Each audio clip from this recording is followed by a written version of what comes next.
Yes, iCave, it is time for our check-in on how the FitXR challenge is going with Pico 4. I've done a weigh-in, and I'll let you know how it's going. Want the latest Apple news, leaks and rumours? Subscribe and ring the bell. Okay, so it's been nearly a week since we last spoke about this. I was at Silverstone, as I mentioned in the last video. In fact, we filmed the last video in my tent at Silverstone. And yeah, great weekend. I was there from Thursday to Sunday. Really, really exciting. Had a whole bunch of good stuff. Had a really great view of practice on the Friday. And that was tremendous. However, when you are camping and you don't really have access to a kitchen, all you have is a lot of fast food stands, your diet sometimes suffers a little bit. So I've done my weigh-in for the week, and we started off at 97.25. We dropped 1.25 kilos down to 96. We have gone up to 97, but we haven't gone all the way back to where we started from. So I'm going to take that as a win. I'm pretty sure that it's not anything really other than the diet stuff, because we have been doing the workouts, and I've got to say, I am really kind of starting to feel it a bit more in my shoulders. So I've been focusing more on like the boxing workouts on FitXR, and also the combat. I think it's just called combat, but it's kind of mystically and karate and some other kind of inspirations in this combat. And it is still the rhythmic based stuff where you're trying to hit stuff to the beat. You know, like those classic games that we had in the sort of early 2000s, Guitar Hero, that kind of feel. However, this is more based on fitness, and you're using these controllers to kind of be your hands. So the way that it works is these kind of the loops is what gets tracked by the headset. It uses infrared, I believe, using the camera array which is underneath here, so that it can kind of track exactly where you are. It's millimeter precision, and it is very, very accurate. You can tell when you're in the game. And what you're trying to do is basically hit all of these moves at the right times, in the right sequence, not miss them. You know, it's quite tricky, and it does keep you on your toes, but a lot of the stuff in this combat routine as well is in a squat position, so you are just kind of engaging your core all the way through. You're engaging your thighs. It's the kind of workout where you're not physically moving, but you are intentional all the way through it, and it does get you, certainly in the legs. And my shoulders have been a little bit sore in the morning, but it's that good kind of sore. I have been doing the warm-ups, I have been doing the cool-downs and the stretches, so it's not that we're kind of overexerting here, but this is just, you know, there is an actual impact to what's going on here, and that's a good thing. Like, we are trying to break down some of these muscle fibers in order to build them back up a little bit bigger, and that's what we want, because if you can build muscle, that will basically kind of make your furnace in your body a little bit bigger, needs more energy in the first place, which means that you're burning more calories just by existing. And that sounds a lot better than running to me. Although I have bought running shoes, I'm getting quite motivated by this thing, which I knew that it was going to be fun because it does gamify it, but I'm getting to the end of a routine and I'm like, no, I can do better on this, and doing the whole routine again.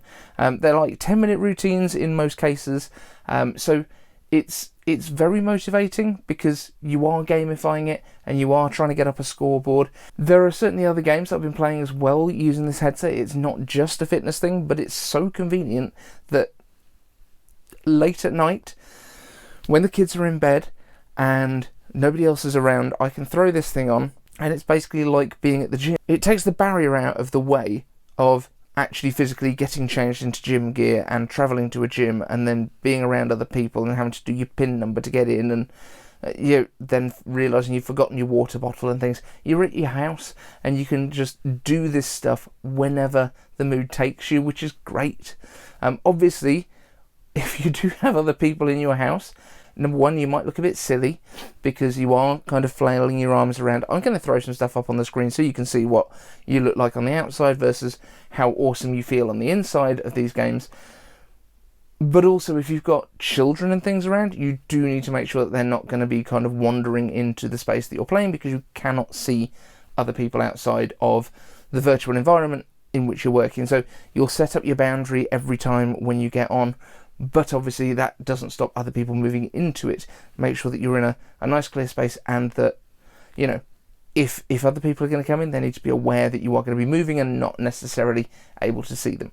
But I've got to say, there's things like, and I think I mentioned this in the first video, the table tennis. it just feels like you're actually playing. It really does. The haptic feedback on the handsets is very, very good. The precision of how you hold things, like the twist of your wrist, all of the movements are very, very good. It feels like there is zero lag to this, and I can't express how much I thought that that was going to be an issue. I haven't felt any sort of nausea using the headset either, which is great, because I've heard that a lot of people get that kind of issue with VR, but I think it is down to that latency, the fact that whenever you are moving, what you are seeing is lining up perfectly with your movements, which is very, very important. The fact that you can see your hands moving around in VR as well in front of yourself, I think is really interesting. I think it's really fun that you can kind of actually see what's going on, and it very much feels like they're your hands when you see them.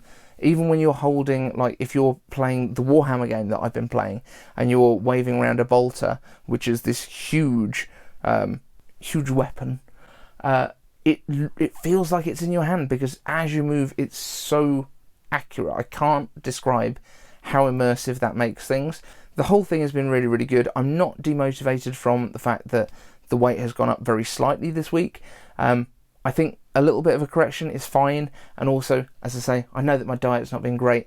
I am looking to track my water intake a little bit better, so if you know of any good water tracking apps, especially if it works with the watch, that would be amazing. Leave your suggestions down in the comments section, because I'm trying to support the stuff that I'm doing in the app.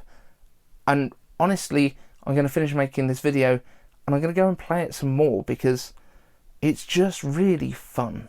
And sometimes it's okay to just have fun.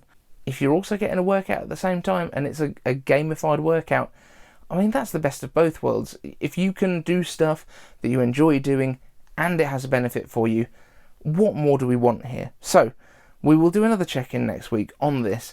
Do leave any questions you've got around the whole VR thing down in the comments, but I would love to know what you guys are thinking. Have you tried VR? Is it something that you do regularly? Would you be interested in doing something like this if you haven't already? Let me know in the comments. #ICaveAnswers with any questions. Thank you to the Patreons, and we'll see you in the next one. Want the latest Apple news, leaks and rumours? Subscribe and ring the bell.